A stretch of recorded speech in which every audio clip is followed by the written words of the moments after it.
मित्रों, ये देवी भागवत है। आज इस शास्त्र के माध्यम से जानेंगे मित्रों कि इसमें श्री कृष्ण कहते हैं कि कोई भी व्यक्ति यदि अपने घर में ऐसे कुछ कार्य करते हैं जिनके कारण माँ लक्ष्मी रुष्ट होकर उस घर को त्याग देती है। मित्रों, वीडियो शुरू करने से पहले बता दें, आप हमारे वीडियो देख तो लेते लेकिन आप हमारे चैनल को सब्सक्राइब नहीं करते। मित्रों, छोटी सी जानकारी आपको अगर पसंद आए तो प्लीज आप हमारे चैनल को सब्सक्राइब कर दे और वीडियो को एक लाइक भी कर दे। भगवती लक्ष्मी का समुद्र से प्रकट होना और इंद्र के द्वारा महालक्ष्मी का ध्यान तथा स्तवन किए जाने और पुनः अधिकार प्राप्त किए जाने का वर्णन। मित्रों, ये देवी भागवत का अध्याय है। भगवान श्री हरि बोले, ब्राह्मण तथा देवताओं, भय मत करो। मेरे रहते तुम लोगों को किस बात का भय है? मैं तुम्हें परम ऐश्वर्य को बढ़ाने वाली अचल लक्ष्मी प्रदान करूंगा, परंतु मैं कुछ समयोचित बात कहता हूँ, तुम लोग उस पर ध्यान दो।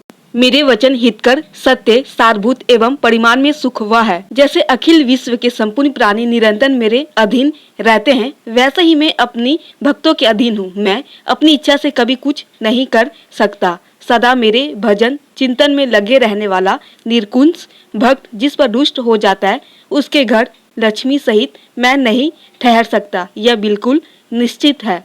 मुनिवर, दुर्वासा, महाभाग, शंकर के अंश एवं वैष्णव पुरुष है। उनके हृदय में मेरे प्रति अटूट श्रद्धा भी है। उन्होंने मुझे श्राप दे दिया है, अतः तुम्हारे घर से लक्ष्मी सहित मैं चला आया हूँ। क्योंकि जहाँ शंख ध्वनि नहीं होती, तुलसी का निवास नहीं रहता, शंकर की पूजा नहीं होती तथा ब्राह्मणों को भोजन नहीं कराया जाता, वहाँ लक्ष्मी नहीं रहती। ब्राह्मण तथा देवताओं, जिस स्थान पर मेरे भक्तों की निंदा होती है, वहाँ रहने वाली महालक्ष्मी के मन में अपार क्रोध उत्पन्न हो जाता है, अतः वे उस स्थान को छोड़कर चल देती है। जो मेरी उपासना नहीं करता तथा एकादशी और जन्माष्टमी के दिन अन्न खाता है, उस मूर्ख व्यक्ति के घर में भी लक्ष्मी चली जाती है। जो मेरे नाम का तथा अपनी कन्या का विक्रय करता एवं जहाँ अतिथि भोजन नहीं पाता, उस घर को त्याग कर मेरी प्रिय लक्ष्मी अन्यत्र चली जाती है। जो ब्राह्मण पुंचली के उदर से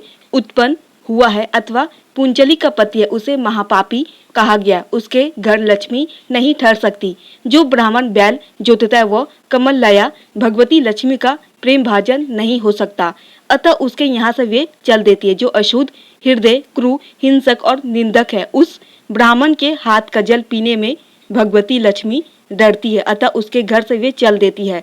जो शूद्रों के यज्ञ कराता है, कायर व्यक्तियों का अन्न खाता है, निष्प्रयोजन तृण तोड़ता है, नखों से पृथ्वी को खुदेरता है, जो निराशावादी है, सूर्योदय के समय भोजन करता है, दिन में सोता और मैथुन करता है, और जो सदाचारहीन है, ऐसे मूर्खों के घर से मेरी प्रिय लक्ष्मी चली जाती है। जो अल्पज्ञानी व्यक्ति भीगे पैर अथवा नंगा होकर सोता है तथा निरंतर बेसिर पैर की बातें बकता रहता है, उसके घर से साध्वी लक्ष्मी चली जाती है। जो सिर पर तेल लगाकर उसी से दूसरे के अंश को स्पर्श करता है, अर्थात अपने सिर का तेल दूसरे को लगाता है तथा अपनी गोद में बाजा लेकर उसे बजाता है, उसके घर से रुष्ट होकर लक्ष्मी चली जाती है। जो द्विज, व्रत, उपवास, संध्या और विष्णु भक्ति से हीन है, उस अपवित्र पुरुष के घर से मेरी प्रिय लक्ष्मी चली जाती है। जो ब्राह्मणों की निंदा तथा उनसे द्वेष करता है, जीवों की सदा हिंसा करता है और दया रहित है, उसके घर से जग जननी लक्ष्मी चली जाती है। जिस स्थान पर भगवान श्री हरि की चर्चा होती है और उनके गुणों का कीर्तन होता है, वहीं पर संपूर्ण मंगलों को भी मंगल प्रदान करने वाली भगवती लक्ष्मी निवास करती है। पितामह, जहाँ भगवान श्री कृष्ण का तथा उनके भक्तों का यश गाया जाता है, वहीं उनकी प्राण प्रिय भगवती लक्ष्मी सदा विराजती है। जहाँ शंख ध्वनि होती है तथा शंख, सालग्राम, तुलसी इनका निवास रहता है एवं उनकी सेवा, वंदना और ध्यान होता है, वहाँ लक्ष्मी सदा विद्यमान रहती है।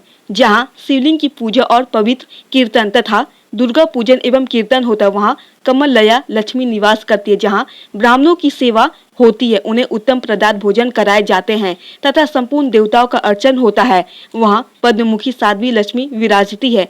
नारद रमापति भगवान श्री हरि ने संपूर्ण देवताओं से यूँ कहकर लक्ष्मी जी से कहा, देवी तुम अपनी कला से क्षीर समुद्र के यहाँ जाकर जन्म धारण करना स्वीकार कर लो। इस प्रकार लक्ष्मी से कहने के पश्चात उन जगत प्रभु ने पुनः ब्रह्मा से कहा, पद्मज तुम समुद्र का मंथन करो, उससे लक्ष्मी प्रकट होगी, तब उन्हें देवताओं को सौंप देना। मुने यूं अपना प्रवचन समाप्त करके कमलाकांत भगवान श्री हरि अंतपुर में चले गए। देवता उसी क्षण क्षीर सागर की ओर चल पड़े। वहां सभी देवता और दानव एकत्रित हुए। मंदराचल पर्वत को मंथान काष्ठ, कच्छप को पात्र तथा शेषनाग को मंथन की रस्सी बनाकर वे क्षीर समुद्र को मथने लगे। फलस्वरूप धन्वंतरी, वैद्य, अमृत, उजेश व घोड़ा, विविध रत्न, हाथी में रत्न, ऐरावत, लक्ष्मी, सुदर्शन चक्र तथा वनमाला ये अमूल्य पदार्थ उन्हें प्राप्त हुए।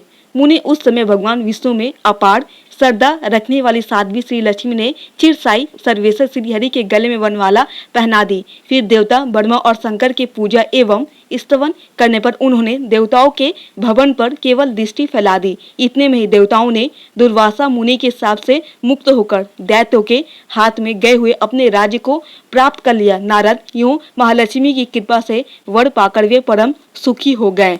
तो मित्रों, यह थी शास्त्रों में बताए अनुसार लक्ष्मी के रुष्ट होने का सबसे बड़ा कारण। मित्रों, हम उम्मीद करते हैं कि ये छोटी सी जानकारी आपको जरूर पसंद आई होगी। अगर थोड़ी भी पसंद आई हो तो प्लीज आप हमारे चैनल को सब्सक्राइब कर दें और वीडियो को एक लाइक भी कर दें। इसी तरह आप हमसे जुड़े रहें ताकि शास्त्रों की सही जानकारी आपको हमेशा मिलती रहे। मित्रों, आपको वीडियो कैसी लगी आप कमेंट करके हमें जरूर बताएं और हमें ये भी बताएं कि इस ग्रंथ में बताए अनुसार ऐसा कोई भी कार्य है जो आप उसे करते हैं, हाँ या ना।